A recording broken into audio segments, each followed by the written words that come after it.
আজকে সকালে ব্রেকফাস্টে দেখো কি নিয়েছি, একটু অন্য রকমের ব্রেকফাস্ট করছি। আজকে তো মহালয়া, ওই দেখো তার জন্য এখানে একটু দই নিয়েছি, টক দই। এটা আর চিয়ার সিডস আছে, এর মধ্যে দিয়ে দেবো।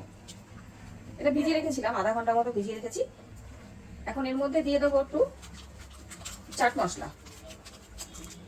চিনি দেওয়া যায়, যে চিনি খাবে। আমরা একটু চাট মশলা, একটু লঙ্কা লঙ্কা খাবো। রেগুলার নুন একটু দিয়ে দিচ্ছি, সামান্য একটু বিট নুন দিলাম। একটু মিশিয়ে নেবো। এর মধ্যে কিছু ফল অ্যাড করে দেবো। এখানে রয়েছে আপেল আর কিছুটা শসা, আরও ফল দেওয়া যায়।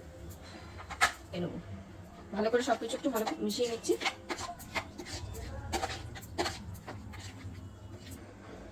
এবার কিছুটা কর্নফ্লেক্স নিলাম, তার মধ্যে এই শসা, তারপর হচ্ছে আপেল আর দই, সাবজা সিডের মিশ্রণটা দিলাম। ব্যাস, এটা এমনি করে খাওয়া যেত, এর সাথে মিশিয়ে দিলে আরেকটু হেলদি হলো খাবারটা।